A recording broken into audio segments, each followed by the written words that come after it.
Ora, muito boa tarde a todos e sejam bem-vindos a esta emissão da FEC, em que se trata de um tema trazido por Allan Kardec na Revista Espírita de setembro de 59, com o nome Processo para afastar os espíritos maus.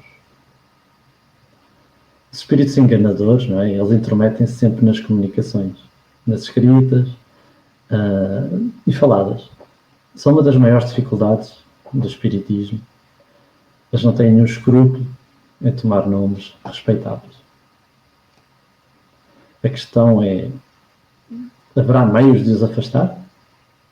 Com essa finalidade, certas pessoas empregam aquilo que poderíamos chamar de processos, como aqui diz no título. Ou seja, fórmulas particulares, por exemplo, fazê-los jurar em nome de Deus, que dizem a verdade, fazê-los escrever certas coisas, etc. Eu trouxe aqui também um outro título que este trabalho poderia ter, que era o processo para atrair os bons espíritos. O que, no fundo, vai dar exatamente no mesmo sítio. Se nós queremos atrair os bons espíritos, temos que afastar os maus. E este artigo apareceu na Revista Espírita, mas depois foi levado para o Livro dos Médiuns. Ou seja, podemos dizer que é um precursor. O Livro dos Médiuns apareceu em 61, mas, no entanto, houve a necessidade de uns anos antes de trazer este artigo, como vão ver, que traz depois 13 recomendações. Ora, conhecemos alguém que a cada frase, não é? A cada frase que dizia, obrigava o espírito a dizer o nome. E se isto é verdadeiro, escreve-o sem dificuldade. E se não é, para de repente sem poder concluir. Vemos essa pessoa receber as comunicações mais ridículas dos espíritos que assinavam um nome falso com notável ousadia. Pensam outras criaturas que o meio eficaz é trazê-lo, ou antes, a fazê-lo confessar sob o nome de Jesus ou outras entidades. Onde se conclui que entre o que se pode chamar de processos não existe propriamente uma fórmula. É mais uma abordagem. E tratar com o mundo invisível tem certos cuidados que tem que se pôr em questão. Como é que eu vou saber, não é? Ou ter a certeza se o espírito é quem diz ou não? E Kardec estava preocupado com isso, pois muitos se reuniam já naquela altura em reuniões mediúnicas e não tinham estas preocupações. Então, este artigo, a quem é que se dirige? Kardec está a falar para os médiuns da Sociedade Parisiense de Estudos Espíritas, que foi fundada a 1 de abril de 1858 por Allan Kardec. Mas, mais especificamente, é dirigida para os médiuns escreventes ou psicógrafos. Mas podemos generalizar para todos os médiuns ostensivos e para todos os médiuns não ostensivos, que é a grande parte de nós. Agora, o nosso orgulho e a nossa vaidade é que dão, normalmente, abertura para aceitar comunicações que não são verdade. Então há grupos espíritas, não é? Grupos que se envolvem com os espíritos e só mais tarde se apercebem. Com o tempo vão-se apercebendo que a mensagem vem com muito orgulho e com vaidade. Então a questão põe-se. Será que é útil ainda nos dias de hoje este artigo? E também a questão, será que podemos ser enganados? E eu trouxe-vos aqui um pequeno vídeo para vos mostrar que, mesmo vendo, podemos ser bem enganados. Enjoy the promised footage. Dear fellow scholars, this is 2-minute papers with Dr. Caro Joana Ifeir. It is important for you to know that everybody can make deepfakes now. You can turn your head around. Mouth movements are looking great. and eye movements are also translated into the target footage. And of course, as we always say, 2 more papers down the line and it will be even better and cheaper than this. Ora, este vídeo, apesar de estar em inglês, ele basicamente não precisa de tradução. Ou seja, hoje em dia é possível reproduzir alguém, seja na voz, seja mesmo na face ou corporalmente, em tempo real. E reproduzir exatamente o que alguém quer dizer, enganando-nos completamente. Vamos imaginar que alguém faz isto e é um governante, não é? Vai trazer graves problemas. E quanto mais aperfeiçoada tiver esta tecnologia, mais facilmente seremos enganados. E agora,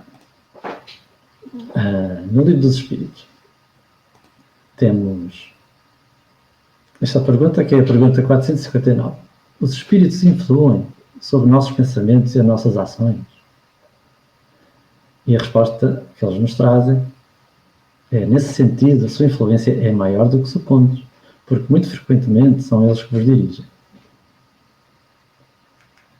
E na pergunta 464, temos como distinguir se um pensamento sugerido vem de um bom ou de um mau espírito. Examinem bem o assunto. Os bons espíritos aconselham apenas o bem, cabe a vós distinguir. E ainda na pergunta 467, do Livro dos Espíritos, pode o homem afastar-se da influência dos espíritos que o incitam ao mal? E eles nos respondem dizendo, sim, porque eles só se ligam aos que os solicitam pelos seus desejos ou os atraem pelos seus pensamentos. O que é que isto quer dizer? Que os espíritos inferiores apenas estimulam as nossas imperfeições, não criam novas. Já vem tudo de nós. No entanto, tudo que nós temos pode ser bem estimulado. Então, os espíritos inferiores aproveitam os nossos impulsos e os quadros mentais que nós geramos, porque as nossas ideias geram quadros mentais que já existem na nossa imaginação e criam outros para se lhes sobrepor e depois alimentam dessa maneira essa tal fixação mental. Na casa espírita há uma divisão de águas, se assim podemos dizer. Porque através da vigilância ao conteúdo das mensagens podemos encontrar um conforto ou podemos ser enganados. E são em grande número as mensagens, livros e outras publicações que nos chegam do plano espiritual. Só que, infelizmente, a maioria tem o cunho enganador de espíritos desorientadores que criam a confusão pública no meio espírita. Está aqui no meio espírita, mas pode ser em outro meio qualquer. São sempre coisas que nos vão enganar. Allan Kardec, no Livro dos Médiuns, tem lá uma parte inteiramente dedicada a mensagens apócrifas, que mais tarde, né, porque o Livro dos Médiuns apareceu mais tarde, em 61, foram reunidas. E uma delas até está assinada por Jesus, mas é uma mensagem apócrifa. E muitas vezes estes espíritos que nos trazem estas mensagens apócrifas são espíritos pseudo-sábios, ou seja, pensam que sabem, mas não sabem. E dirigem e dão conselhos para o grupo espírita, que pode ter até consequências bastante graves para o grupo em si, ou mesmo para o próprio centro. Depende até que ponto são adotadas essas mensagens. Entre as causas que influem bastante sobre as qualidades dos espíritos que frequentam as casas espíritas estão as qualidades dos próprios frequentadores. E também a natureza do que é tratado nesse centro espírita. Ou seja, a que é que se dedica o centro espírita? Aqueles centros espíritas que se propõem um fim sério e útil vão atrair, obviamente, espíritos sérios e elevados. Os espíritos superiores são muito económicos nas palavras, ou seja, dizem muito em poucas coisas. E vão sempre diretos ao assunto. Dizem muita coisa em poucas palavras. Os espíritos superiores não procuram agradar e muito menos atender à nossa vaidade. Não elogiam, apenas convidam ao trabalho e ao esforço. E também não se focam em ninguém em particular. Isto é importante. Por outro lado, os espíritos inferiores usam a bajulação e o elogio e são aceitos imediatamente pelos menos atentos. E porquê? Porque muitas vezes as pessoas não se ligam aos superiores porque eles só convidam ao trabalho. Enquanto que os inferiores estão sempre a bajular, a dizer, sim senhor, estiveste muito bem, foste o máximo, e pronto, e são mais facilmente aceitos. No entanto, se nós tivermos cuidado, nós vemos que essas bajulações só nos vão trazer coisas boas. Além disso, os espíritos superiores não falam em círculos e nem têm qualquer floreado. E eu trouxe aqui um ditado popular que eu acho que é muito interessante, que nos diz-me com quem andas e dir-te a quem és. E será que este ditado é suficiente para eu saber realmente com quem ando? Eu acho que não. Então, eu acrescentei aqui, diz-me com quem andas e o que fazes, e dir-te a quem é. Porquê? Porque as nossas ações são muito importantes, além de com quem ando. No entanto, ainda fica mais completo se eu disser, diz-me com quem andas, o que fazes e pensas, e dir-te a quem és. E porquê? Porque o nosso pensamento é uma ação. Por isso, o que faço e o que penso também implica em saber com quem ando. Ou quem se liga a mim. Não é? Diz-me com quem andas, o que fazes, pensas e sentes, e dir-te a quem é. Ou seja, os nossos sentimentos também vão atrair os espíritos. Por isso também temos de ter muito cuidado com o que podemos sentir. Diz-me com quem andas, o que fazes, pensas, sentes e dizes, e dir-te a quem é. E já Jesus dizia na altura que o que importa é o que sai da boca e não o que entra, o que nós comemos. Porque a nossa palavra é realmente extremamente importante e influencia muita gente. E obviamente que vai atrair bons ou maus espíritos, dependendo. Então, mediante todas estas frases, como é que eu posso saber com quem ando? E então é muito fácil. Diz-me o que fazes, o que pensas, sentes e dizes, e dir-te com quem andas.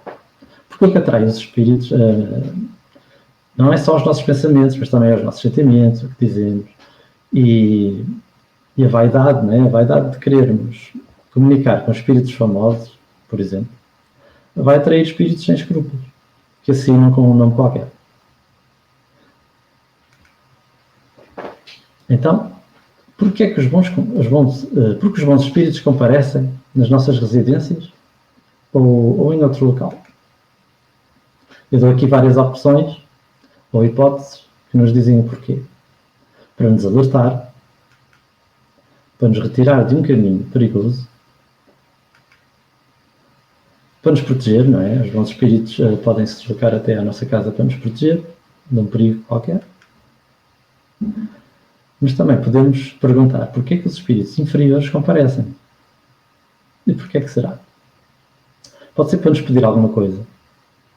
Tem alguma coisa a pedir depois de desencarnar. Porquê? Porque nós continuamos os mesmos. Quem desencarna, não é? Não muda. Somos exatamente os mesmos. Então, se o espírito ainda pensa que tem alguma coisa a pedir, ele vai realmente à casa de alguém e vai lá pedir, apesar de não ser ouvido. Pode ser para se vingarem de alguma coisa que lhes fizemos, para nos causar desconforto e mal-estar, ou para nos perturbar. Então, no centro espírita, isto é uma história, não é? No centro espírita, uma moça pedia para conversar e solicitou ajuda para desenvolver a mediunidade. Só que aqui começamos logo a achar estranho. E fez uma exigência, ainda pior. queria ser uma médium igualzinha ao Chico Xavier. Ora, como nós sabemos, Chico Xavier foi um médium extremamente completo e também um espírito elevado que esteve aqui na Terra. E querer ser igual ao Chico Xavier já demonstra aí algo que não está bem. Ou seja, está a demonstrar a vaidade e o egoísmo, pura e simplesmente. Terá, e nas dificuldades, irá precisar de muito estudo e alterar o modo de pensar, obviamente. A vaidade, neste caso, né, tem sempre graves consequências. Consequências muito desagradáveis para todos e para o médium em especial. Porquê? Porque os maus espíritos aparecem onde são atraídos. E assim, como é que o médium se poderia defender, não é? A pensar desta maneira. E aqui começam as recomendações de Allan Kardec. São 13, e esta é a primeira delas. Que nos diz: os espíritos superiores, como já dissemos em várias ocasiões, têm uma linguagem sempre digna, nobre, elevada, sem qualquer mistura de trivialidade. Dizem tudo com simplicidade e modéstia. Jamais se vangloriam. E não fazem ostentação do seu saber, nem de sua posição entre os demais. A dos espíritos inferiores, ou vulgares, tem sempre algum reflexo das paixões humanas. Toda expressão que denota baixeza, suficiência, arrogância, basófia ou acrimónio é indício característico de inferioridade e de embuste, caso o espírito se apresente com um nome respeitável e venerável. Ora, sendo a linguagem a expressão do pensamento, não é? Tem sempre um reflexo nas boas ou nas más ações do indivíduo. Por isso tem que se prestar muita atenção no conteúdo, temos que estar muito atentos às palavras, mas mais que as palavras, o conteúdo e aquilo que se quer realmente transmitir. E também, uma recomendação que não está aqui, mas é sempre bom lembrar, é que não se pode levar, por exemplo, para uma reunião mediúnica alguém que não se conhece. Pode trazer graves problemas sérios a uma reunião, e vai trazer os espíritos que se vão afinizar com essa pessoa. Antigamente, quem queria ser médium, não é? Quem mostrava ter mediunidade, era enviado logo para a mesa mediúnica. Mas Kardec, já nesse tempo, alertava para o problema. Não é de todo conveniente. E no segundo, nos diz Kardec: os espíritos bons não dizem senão o que sabem. Calam-se ou confessam a sua ignorância sobre aquilo que não sabem. Os maus falam de tudo com segurança, sem se incomodarem com a verdade. Toda a heresia científica, notória, todo princípio que choca a razão e bom senso denuncia fraude, desde que o espírito se apresente como um ser esclarecido. Ou seja, os espíritos bons são sempre profiláxicos, ou seja, eles dizem muito e pouca coisa. E quanto mais curta for a mensagem, há sempre uma maior probabilidade de ser um espírito superior. E algumas vezes é permitido a certos espíritos mais ignorantes ou mal intencionados a responder algumas perguntas. E porquê? Para ficar com o mérito da escolha e o trabalho de a descobrir a nós os encarnados. Recomendação Luís: quando vos entregares a vossos estudos, pesai e amadurecei. Submetei ao controle da mais severa razão a totalidade das comunicações que receberes. E não hesiteis, desde que uma resposta vos pareça duvidosa ou obscura, de demandar os esclarecimentos necessários para fixá-lo. Ou seja, só se tivermos alguma dúvida, é preferível rejeitar. Sempre. Do que aceitar algo que não está bem. Então nós temos aqui, eu trouxe-vos aqui um exemplo de um livro que se chama A Vida de Jesus ditada por ele mesmo. Este livro apareceu em 1835, na época de Kardec, E estas coisas acontecem e muitas pessoas acreditam e ficam impressionadas. Porquê? Porque ninguém pode querer mais do que isto. Ou seja, Jesus a deitar a própria vida, seria fantástico se isto acontecesse. Só que não. Os espíritos de alto nível não escrevem nada. Nem Moisés escreveu, nem Sócrates escreveu e nem Jesus escreveram. Daí termos os vários evangelhos. João, Mateus, por aí fora. Há quem escreve por eles. Então, vamos ver exemplos de mensagens falsas deste livro. Atenção, isto são mensagens falsas. Né? Na página 318 deste livro tem esta mensagem. As honras da mediunidade, e reparem que eu ponho logo aqui a bold, porque nós devemos logo, quando vimos algo que não está bem, devemos logo fixar que daquela frase podemos desconfiar imediatamente. As honras da mediunidade não se adquirem sem causar transtorno ao organismo humano. E esses transtornos determinam frequentemente o desequilíbrio das faculdades mentais. E noutra página temos esta, na 312. A morte desprende a alma da matéria e liga estreitamente ao espírito, de maneira que o espírito torna-se invulnerável por meio da alma. Ok, vamos analisar cada uma das frases em que este livro nos traz. A alegação é: as honras da mediunidade não se adquirem sem causar transtornos ao organismo humano. E vamos ver o que é que nos diz a codificação acerca das honras da mediunidade. No livro dos Médiuns, no capítulo 14, no item 159, diz-nos: toda pessoa que sente a influência dos espíritos, em qualquer grau de intensidade, é médium. Essa faculdade é inerente ao homem, por isso mesmo não constitui privilégio e são raras as pessoas que não a possuem, pelo menos em estado rudimentar. Pode-se dizer, pois, que todos são mais ou menos médicos. Por isso, só por aqui se vê que não é honra nenhuma a mediunidade. E no livro dos Médiuns, no capítulo 20, no item 226, temos esta pergunta. O desenvolvimento da mediunidade se processa na razão do desenvolvimento moral do médium? E os espíritos superiores nos respondem: não. A faculdade propriamente dita é orgânica e, portanto, independe da moral. Mas já não acontece o mesmo com o seu uso. Pode ser bom ou mau, segundo as qualidades do médium. Por isso, sendo a faculdade orgânica, não há qualquer honra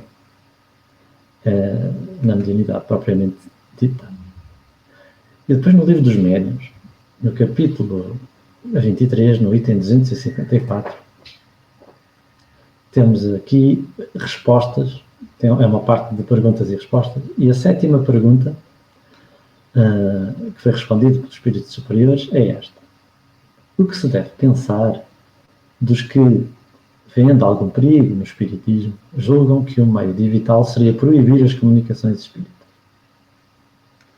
Os espíritos superiores respondem: se eles podem proibir a certas pessoas de se comunicarem com os espíritos, não podem impedir as comunicações espontâneas a essas mesmas pessoas, pois não podem suprimir os espíritos nem impedir que exerçam a sua influência oculta. E continua: essa atitude se assemelha à das crianças que fecham os olhos e pensam que a gente não as vê. Esta frase realmente é bastante taxativa. Seria loucura, só porque os imprudentes podem cometer abusos, querer suprimir uma coisa proporciona grandes vantagens. O meio de prevenir os inconvenientes é, pelo contrário, fazer que a conheçam a fundo. Ou seja, em vez de fingir que não existe, devemos, pelo contrário, estudar e saber exatamente como lidar com tudo isto. E continuando a desmontar com a codificação, vamos à próxima alegação.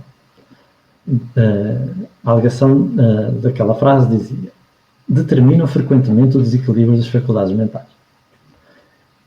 Então, acerca disto que é alegado no Livro dos Espíritos, naquela parte da introdução ao estudo da doutrina espírita, ou seja, antes de começarem as perguntas propriamente ditas, temos aqui o capítulo 15, que tem o título Loucura e as suas causas. E nos diz aqui, Allan Kardec, todas as grandes preocupações intelectuais podem ocasionar a loucura. As ciências, as artes, a própria religião fornecem seu contingente. A loucura tem por causa primária uma predisposição orgânica do cérebro que o torna mais ou menos suscetível a certas impressões. Digo, portanto, que o Espiritismo não tem um privilégio neste assunto, mas vou mais longe. Digo que, bem compreendido, é um preservativo contra a loucura. Ou seja, tudo que é alegado naquela frase, depois de desmontado, vimos que não tem qualquer fundamento. E por isso devemos estudar com atenção todas as frases e ir ver exatamente se elas estão bem ou se realmente não têm qualquer sentido. Continuando, vamos à próxima alegação, que tem ali uma figura que já está com um ponto de interrogação, muito admirada, porque esta frase é realmente completamente absurda. E nos diz, a morte desprende a alma da matéria e liga estritamente ao espírito, de maneira que o espírito torna-se invulnerável por meio da alma. Então, no Livro dos Espíritos, na pergunta 134, diz lá, aliás, Allan Kardec pergunta, o que é a alma? E os espíritos superiores respondem, um espírito encarnado. E na 134a, o que era a alma antes de se unir ao corpo? Um espírito. Então, substituindo as partes do texto pelas definições, para estas definições que nós vimos, resulta esta frase absurda. A morte desprende um espírito encarnado da matéria e liga estreitamente ao espírito, de maneira que o espírito torna-se invulnerável por meio do espírito encarnado. Ou seja, não faz qualquer sentido, e é muito difícil até encontrar qualquer tipo de lógica nisto. O espírito encarnado da matéria liga-se ao próprio espírito. Não faz qualquer sentido. É por isso que nós devemos realmente estudar tudo e desmontar as frases e assim evitar sermos levados a acreditar em coisas que não fazem qualquer sentido. E no Livro dos Espíritos, na pergunta 83, tem esta pergunta. Os espíritos terão um fim? E porquê que eu fui buscar esta pergunta? Porque está ali alega que torna-se invulnerável. Ou seja, como quem diz, existe alguma vulnerabilidade do espírito? Vai desaparecer? E a resposta dos espíritos é taxativa. Dissemos que a existência dos espíritos não tem um termo. É tudo o que podemos dizer por agora. Por isso, podemos ficar descansados que não há qualquer problema acerca disso. E no item 3, a linguagem dos espíritos elevados é sempre idêntica, se não quanto à forma, pelo menos quanto ao fundo. Allan Kardec nos faz estas referências. Os pensamentos são os mesmos, quaisquer que sejam o tempo e o lugar. Podem ser mais ou menos desenvolvidos conforme as circunstâncias, as necessidades e as facilidades de se comunicarem, mas não são contraditórios. Se duas comunicações que trazem a mesma assinatura encontram-se em oposição, uma delas será evidentemente apócrifa, e a verdadeira será aquela onde nada desmita o caráter conhecido do personagem. Quando uma comunicação apresenta o caráter de sublimidade e de elevação, sem nenhum defeito, é porque emana de um espírito superior, seja qual for o seu nome. Se encerrar uma mistura de bom e de mau, procede do espírito vulgar, caso se apresente como é. Será de um espírito impostor, se ele se ornar de um nome que não pode justificar. Por isso, quando uma comunicação não apresenta falhas, é de um espírito superior. E não importa que diga quem é, não nos importa realmente saber quem é. O que nos importa é o conteúdo, o que realmente nos traz na mensagem. E podemos ficar tranquilos, porque as ideias superiores são sempre as mesmas, independentemente de quem venha. porque no nível dos espíritos superiores jamais vai haver contradição. Então eu trouxe-vos também esta história que se passou no Centro Espírita, em que durante várias semanas receberam um espírito que falava muito bem, no português sem falha, falava de moral e em frases muito bem elaboradas. Até aqui tudo bem. Mas, perante a pergunta de quem ele era, o espírito dá um murro na mesa e diz: mas vocês não sabem? Logo aqui, nós vemos aqui dar um murro na mesa, mas obviamente nos diz que não será o espírito superior. E perguntar, mas vocês não sabem, também não é muito indicativo de superioridade. E obviamente que o dirigente do grupo, não é, respondeu: nós não sabemos ainda quem você é. E o espírito continua: mas depois deste tempo todo, ainda não sabem quem sou? Sou Jesus. E pronto, este espírito alegava ser Jesus, apesar de dar um murro na mesa, o que obviamente se desmascara a ele mesmo.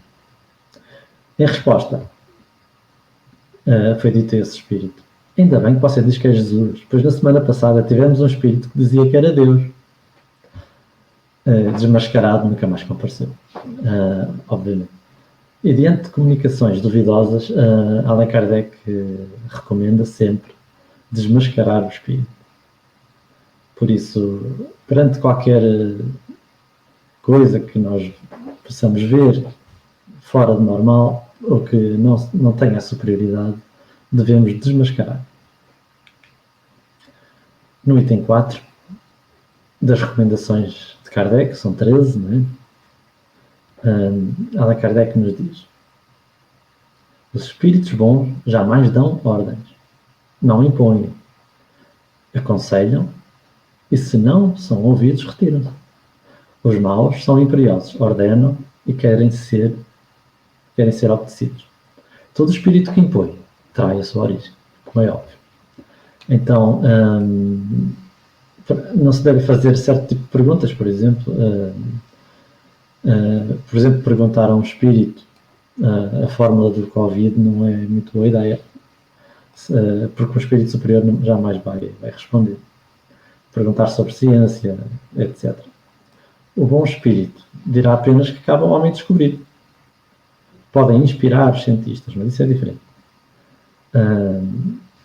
E falando com os espíritos, aprendemos também como é que se lida com os homens. Com a diferença de que os homens nós vemos, enquanto que os espíritos são escondidos à vista da maioria. Da maioria, claro, porque existem a mediunidade de evidência e alguns os veem. E no item 5 das recomendações de Kardec temos que os espíritos bons não adulam, ou seja, não fazem qualquer tipo de bajulação nem de lisonja. Aprovam quando se faz o bem, mas sempre com reservas. Os maus são pródigos em elogios exagerados, estimulam o orgulho e a vaidade, mesmo pregando a humildade, e procuram exaltar a importância pessoal daqueles a quem desejam apanhar. Por isso, independentemente de quem seja o espírito, a nossa abordagem deve ser sempre respeitosa e, ao mesmo tempo, não devemos ser crédulos, não é? Devemos sempre examinar tudo. Então, numa reunião mediúnica de um grupo recém-formado, ou seja, um grupo novo, né, um espírito apareceu no meio da reunião e imediatamente começou a elogiar. Eu pus aqui a negrito, não é? A bold, no meio da reunião. E já vamos ver porque é que é importante esta questão. Então começou a dizer que o grupo era maravilhoso e que ia fazer grandes trabalhos. E nem 6 meses o grupo tinha. Então, que tipo de espírito se teria manifestado? Vamos analisar, não é? Ora, segundo as recomendações de Kardec que nós vimos, um bom espírito diria, talvez depois de 10 anos, não é? Que o grupo tem cumprido e convidaria a trabalhar para outros 10. O espírito bom apenas orienta o grupo jamais dá indicações objetivas e concretas. A única coisa que ele faz é apelar ao trabalho e à vigilância. Ora, deve manter-se a boa comunicação. Deve manter-se a boa comunicação no início ou no fim da reunião. E assim evitar que no meio apareça algum espírito que se diga superior. Daí eu ter posto a bold aquela parte em que ele apareceu no meio. Então, no livro Desobsessão, de André Luiz e Valdo Vieira, temos as indicações de quando se deve manifestar o benfeitor. Ou seja, devemos estudar. Então, no item 30 deste livro, temos manifestação inicial do mentor. Feita a oração inicial, o dirigente e a equipe mediúnica esperarão que o mentor espiritual do grupo se manifeste pelo médium psicofónico indicado. Ou seja, no início. E neste mesmo livro, mais à frente, nos diz, no item 54, a manifestação final do mentor. Solicitará a continuidade da atenção e do silêncio para que o médium indicado observe se o orientador espiritual da reunião ou algum outro instrutor desencarnado deseja transmitir um aviso ou anotação edificante para estudo e meditação do agrupamento. Ou seja, nós para estes dois itens que já vimos, podemos ter manifestação de um espírito superior, não é? No início ou no fim. Então isso acontecer no meio, como ali alegado. Quando acontece no meio, neste mesmo livro temos no item 41 que pode haver realmente a interferência do benfeitor. Mas o que é que o benfeitor faz entre a manifestação inicial e a final? E nos diz André Luiz, assim sendo, o mentor espiritual, se considerar oportuno, ocupará espontaneamente o médium responsável e partilhará o serviço do esclarecimento, dirigindo-se ao comunicante e ao médium que o expõe. Ou seja, o benfeitor vai falar através do médium para um outro médium para o esclarecer e nunca para vir dar mensagens a dizer que o grupo vai ser espetacular, etc. Por isso, nós seguindo estas recomendações de André Luiz, também podemos nos proteger deste tipo de mensagens de aparecerem no meio de uma reunião mediúnica. E no item 6 das recomendações de Kardec temos que os espíritos superiores estão acima das paridades formais em todas as coisas. Para eles o pensamento é tudo, a forma nada vale. Somente os espíritos vulgares podem ligar importância a certos detalhes incompatíveis com as ideias verdadeiramente elevadas. Toda prescrição meticulosa é sinal certo de inferioridade e de embuste da parte de um espírito que toma um nome imponente. Ou seja, estes artigos, né, estão dirigidos para os trabalhos mediúnicos, como especialidade, e também para os dirigentes e doutrinadores ou esclarecedores. Ou seja, é dirigido a todo o grupo, por assim dizer. E todos nós também, estando em grupos mediúnicos, não podemos beneficiar com estas mensagens, com estas recomendações de Allan Kardec. No item 7 destas recomendações, nos diz Allan Kardec que é preciso desconfiar dos nomes estranhos e ridículos tomados por certos espíritos que se querem impor à credulidade. Seria supremo absurdo levar esses nomes a sério. Ou seja, quando vimos nomes estranhos, também é para desconfiar. E no item 8º, diz-nos Allan Kardec que deve-se igualmente desconfiar daqueles que muito facilmente se apresentam com nomes extremamente venerados e não aceitar suas palavras senão com a maior reserva. É, sobretudo, nesses casos que se torna necessário um severo controle, porquanto, muitas vezes, é uma máscara que utilizam para nos fazer crer em supostas relações íntimas com os espíritos de elevada hierarquia. Por esse meio, lisonjeiam a vaidade, aproveitando frequentemente para induzir a atitudes lamentáveis ou ridículas. Por isso, fazer com que o espírito assine um nome não garante de todo a origem da mensagem. E é ingenuidade da nossa parte, né, pensar que isso traz algum tipo de garantia. Os espíritos nada mais são do que os homens, só que fora do corpo. Por isso, eles vão comportar-se exatamente como quando estavam aqui. Por isso, quando o espírito se apresentar com um nome muito conhecido e importante, deve-se sempre desconfiar e verificar ainda com mais detalhe, ou seja, ser mais minucioso, o conteúdo. Porquê? Porque só nos interessa realmente o conteúdo. Só isso é que é importante.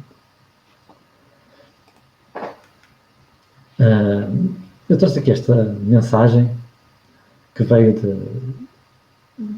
de Augusto César Neto, espírito, através da psicografia de Chico Xavier, e se chama Petição de Rapaz.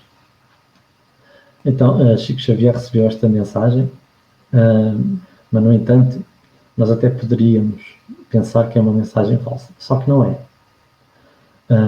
É uma mensagem que está vocacionada para chegar aos mais jovens. Então, foi escrita em gíria. E como Chico Xavier não entenderia essa gíria, não é? Este espírito, Augusto César Neto, pediu ao mentor espiritual de Chico, ao Emmanuel, que era o responsável mediúnico pelo Chico, para transmitir estas mensagens que usavam a gíria. O Chico Xavier não saberia interpretar este tipo de mensagens e por isso veio através do tipo de mediunidade mecânica, porque senão Chico Xavier não iria compreender. Então esta mensagem diz assim: Jesus, sou aquele cara que estou aprendendo a fazer preces. Ainda sou mocorongo neste negócio, mas não estou aqui de araque, nem estou dando uma esnobada. Olha, mocorongo é inexperiente, araque é casualmente, e dando uma esnobada é dizer que não está a brincar. Diante de sua grandeza, querido Jesus, ninguém pode nem deve comparecer em onda quadrada. Vou explicar para você tudo o que desejo. Onda quadrada é um erro. Afaste de minha estrada tudo que seja fofocagem e fuzuês. Fuzuês é confusões. Não consinta que eu entre na canoa furada dos que procuram a jiribita para encher o tanque, ou dos que buscam a diamba para esfumaçar a cuca doente. Meu Deus. Encher o tanque é embebedar-se, diamba é maconha, enfumar a cuca é drogar-se. Dê para mim suas dicas a fim de que eu possa mandar a bola para a frente no time do serviço ao próximo. Engraçado referir-se ao time. Você sabe, Jesus, que hoje estou estraçalhando o pinho, cantando esta prece para a jovem mulher que amo, acima de tudo na vida. Estraçalhando o pinho é esforçando-se. Jesus quer ser um rapaz bom e correto. Você sabe porquê? Porque devo ser um presente de Deus para essa mulher, para essa jovem mulher que amo tanto e amarei para sempre, minha querida mãe. Ou seja, esta mensagem, nós poderíamos à partida, não é? Pensar que seria uma mensagem falsa, analisando. No entanto, conhecendo todo o background que houve, o pedido formal a Emmanuel para a trazer, para conseguir chegar aos mais jovens que usam este tipo de gíria, faz com que ela seja realmente verdadeira. E, aliás, como todo o livro, este é só um exemplo. Recomendação 9. Os espíritos bons são muito escrupulosos sobre as providências que podem aconselhar. Em todos os casos, estas têm sempre um objetivo sério e eminentemente útil. Deve-se, pois, olhar com suspeitas todas as que não tiverem esse caráter refletindo maduramente antes de adotá-lo. Então, trouxe-vos aqui também um exemplo que apareceu na pandemia, durante esta pandemia, em que apareceu a notícia em que um centro espírita estaria a aplicar vacinas espirituais. E era deste modo. Teria que se aplicar o adesivo no braço esquerdo, era específico, de 2 a 3 centímetros de largura. Então, quem tivesse este adesivo recebia várias vacinas de doenças que estão no planeta e de outras que ainda não existem. Nós só por aqui, e pelo que temos já analisado, podemos obviamente ver a veracidade, aliás, a falta de veracidade de uma alegação desta. No dia seguinte, às 13 horas, tirava-se o adesivo. E muita gente fez este procedimento. O que, obviamente, este procedimento não resiste a qualquer exame sério. Porque é o braço esquerdo? E porque 2 a 3 centímetros? E como é que era? Em que área?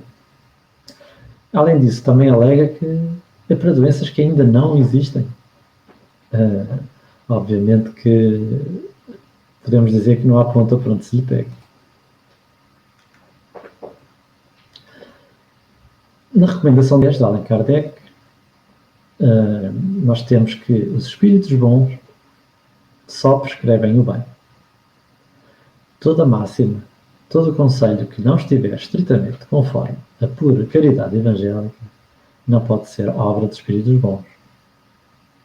Acontece o mesmo com toda insinuação malévola, tendente a excitar ou a alimentar sentimentos de ódio, de ciúme e de egoísmo.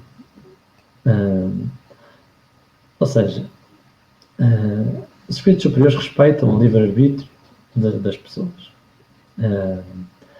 Mas eles jamais incentivam o ciúme, a raiva, a disputa, seja qual for a área em que eles atuam. Os espíritos inferiores fazem exatamente o contrário. Os bons espíritos só vão até determinado ponto. Quando as pessoas não aceitam, eles se afastam e deixam por conta dos encarnados, ou seja, dos homens, deixam-nos à nossa conta, basicamente, deixam-nos à nossa conta. Um espírito que seria pseudo-protetor comunicou-se através de uma médium e recomendou ao grupo que deveriam fechar o centro. Estou-vos a dizer isto como um exemplo. Então, vamos imaginar que o grupo era desequilibrado e que tinha falta de estudo. Então, esse grupo iria aceitar. E houve um caso destes em que realmente aconteceu e o centro espírita realmente fechou. Só que nestes casos, o que é que há a fazer? Pode-se suspender temporariamente as reuniões mediúnicas, mas manter o centro sempre aberto e manter principalmente as reuniões de estudo sempre abertas, até passar esta maré de mindfulness.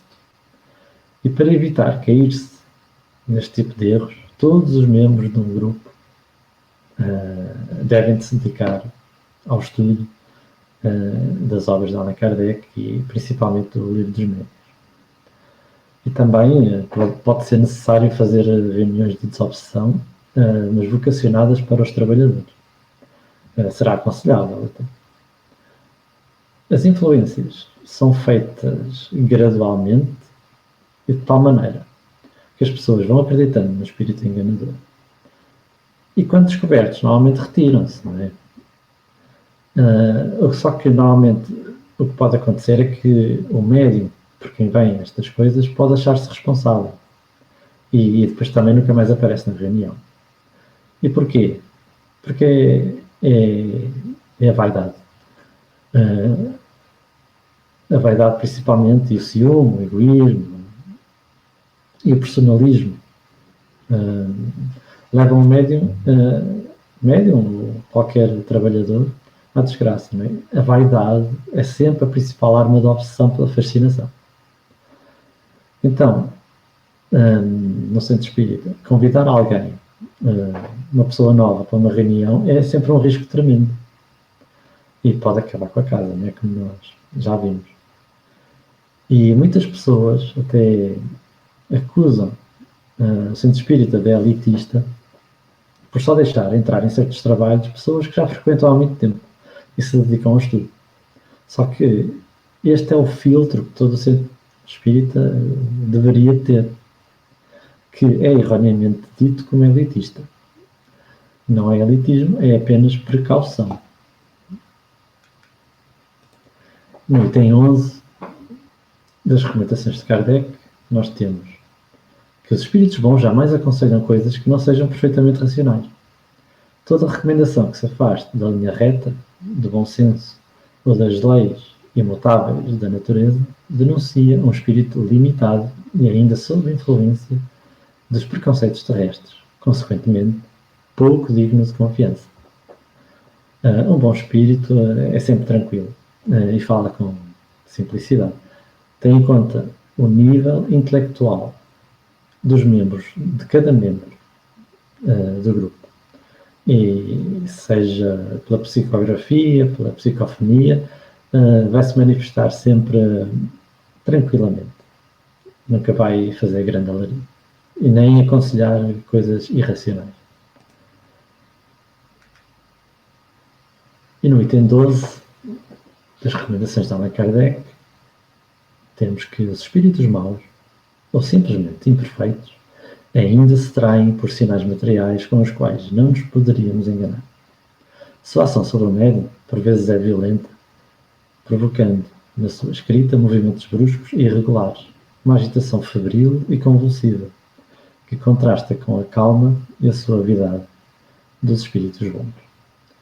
Por isso, se chegar um espírito a fazer muito alarido, seja de que maneira for, indica que se trata, obviamente, de um espírito que não tem a elevação que alega ter. Ou seja, não é um espírito elevado. E todos estes itens que Allan Kardec nos trouxe devem ser vistos com bastante frequência, para evitar, obviamente, cairmos na esparrela. E aqui, Divaldo Franco trouxe-vos um pequeno vídeo em que Divaldo Franco psicografa com tranquilidade mensagens de espíritos elevados. E vamos ver. Divaldo Franco rejeita o posto de sucessor de Chico Xavier. Diz que é apenas mais um médium. E que, afora o dom especial, como se fosse um sexto sentido, o médium é uma pessoa comum. Não tem uma característica exterior. Quando, por exemplo, alguém diz que é médium e tem determinados gestos estranhos, faz caratonhas, está arrepiado, isso é um distúrbio do sistema nervoso. Nada tem a ver com a mediunidade. Divaldo convida o Fantástico para uma reunião mediúnica liderada por ele. É a primeira vez que ele autoriza a entrada de uma equipe de televisão. Vários médiums sentam em volta da mesa. Divaldo fica na ponta. De olhos fechados, sob a luz de uma lâmpada verde, Divaldo psicografa diante da câmera. 2 espíritos teriam lhe enviado mensagens. Joana de Ângeles, sua mentora espiritual, e o poeta indiano Tagore, Prêmio Nobel de Literatura de 1913, morto em 1941, que lhe ditou um poema. As flores juvenis enriqueceram, e ao crescer a idade adulta, e vãs tentativas de encontrar algo que lhe plenificasse. Divaldo psicografou 258 livros, que já venderam 10 milhões de exemplares pelo mundo afora. O dinheiro dos livros é todo revertido para as obras sociais. Ele não fica com um tostão. Mora na mansão do caminho e vive com a modesta aposentadoria de funcionário público. Nós não temos o direito de viver profissionalmente desse mecanismo de iluminação e consciência. E aqui nos diz Divaldo realmente como é que o médium deve proceder. E deve, obviamente, manter a calma, tranquilidade. E, obviamente, que ele reconhece quando é um espírito elevado, pela tranquilidade que lhe transmite. E não, obviamente, por coisas ou gestos repentinos ou recomendações absurdas. Chegamos ao número 13, que é a última recomendação de Kardec, em que ele nos diz que Um outro sinal de sua presença é a obsessão. Os espíritos bons jamais obsidiam. Os maus se impõem em todos os momentos. Razão porque todo médium deve desconfiar da necessidade irresistível de escrever, que ele se apodera nas ocasiões menos oportunas. Jamais se trata de um espírito bom e ele nunca deve ceder. E nestas imagens eu trouxe-vos aqui, não é? Exemplos fictícios, claro, mas em que vamos imaginar que o médium tem muita vontade de escrever enquanto está no trabalho, ou enquanto está o patrão, não é, a falar, está ele a tentar escrever. Ou então, alguém que numa reunião tem imensa vontade de escrever. Obviamente que não será um espírito bom, porque um espírito bom jamais vai aparecer ou escrever em uma ocasião pouco oportuna. Por isso, a vontade de psicografar nas situações mais diversas ou absurdas deve ser completamente combatida.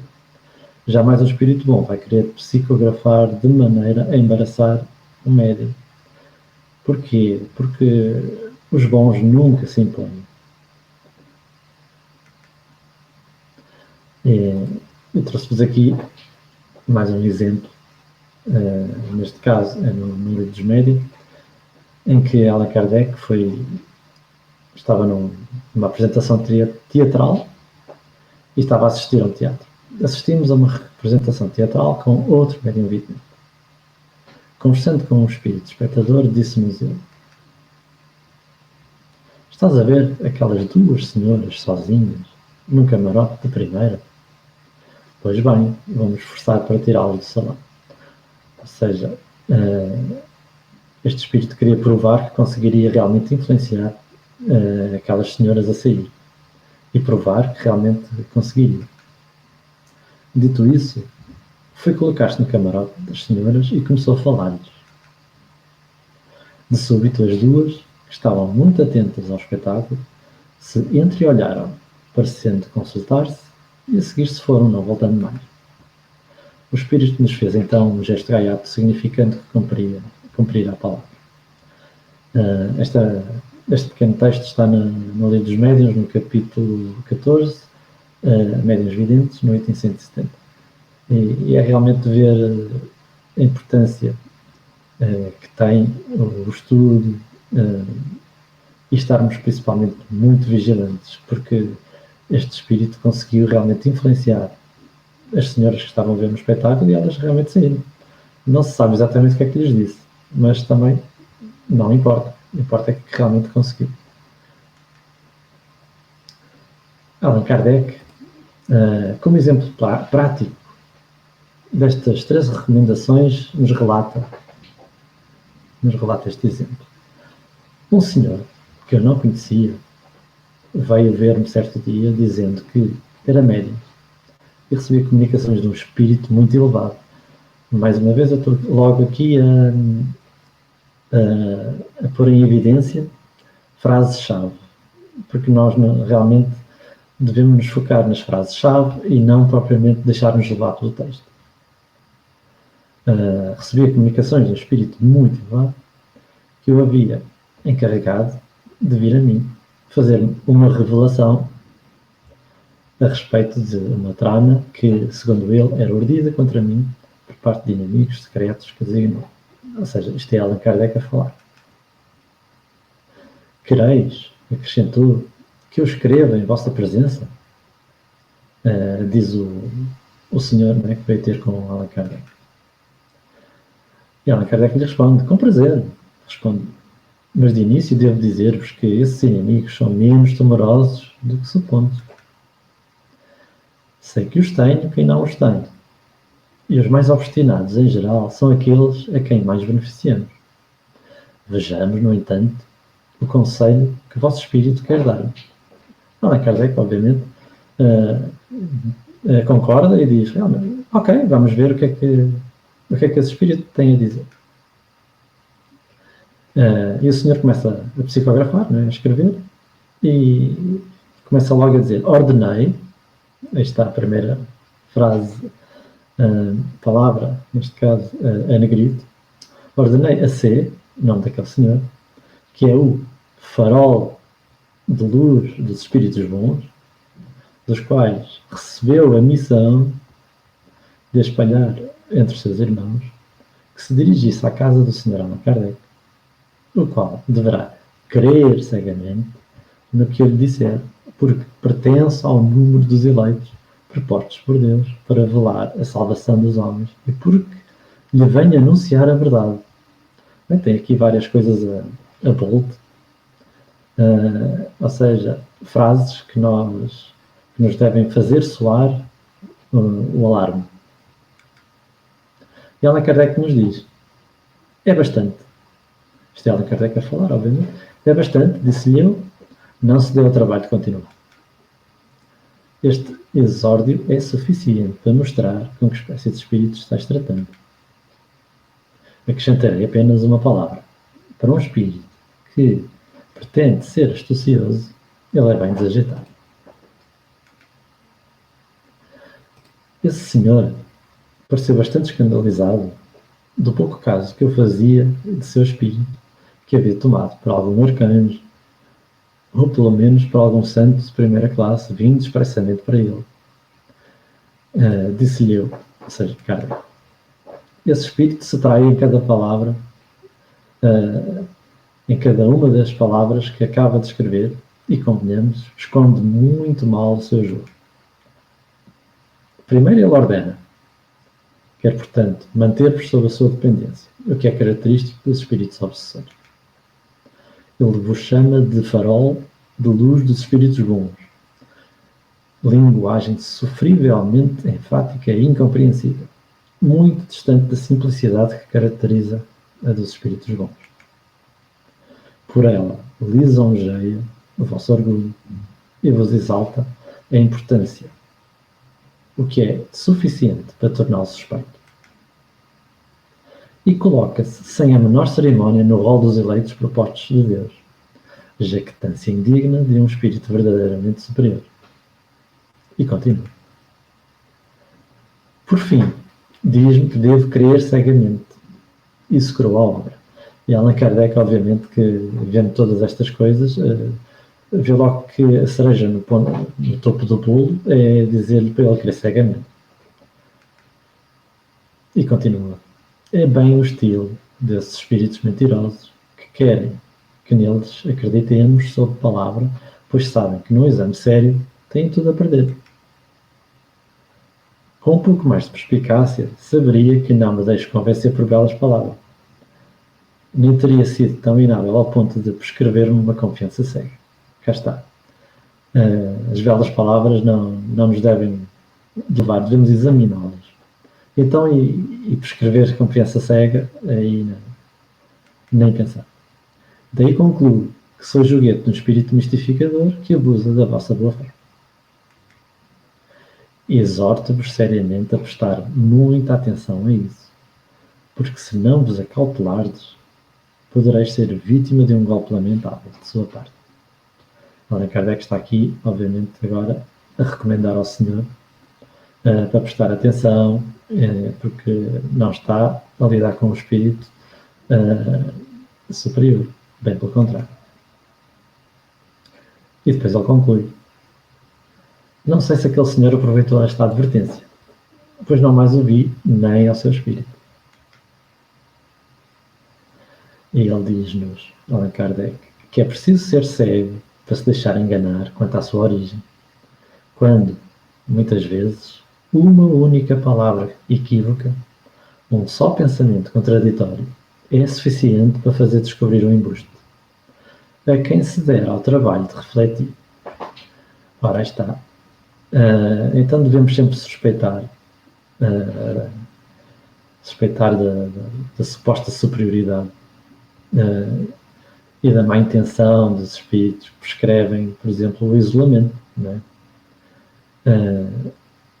E obviamente que o afastamento das pessoas, ou seja, os espíritos, este tipo de espíritos, obviamente vai sugerir o afastamento destas pessoas que podem dar bons conselhos e vão isolar. Ou seja, este senhor provavelmente ficou isolado imaginando que realmente o espírito que se estava a comunicar seria muito elevado. E não atendeu a estas recomendações de Kardec.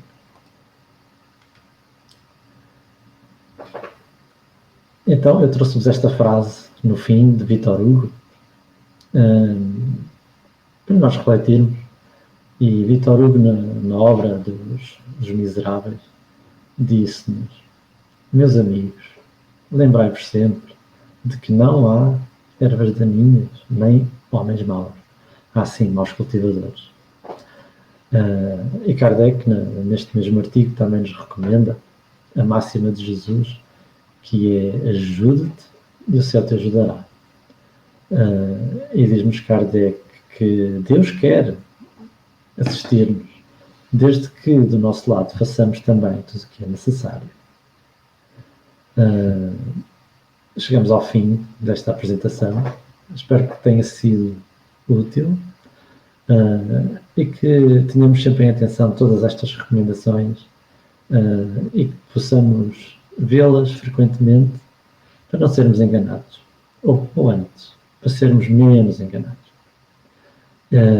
Uma boa semana para todos e obrigado por terem vindo e assistido a este trabalho.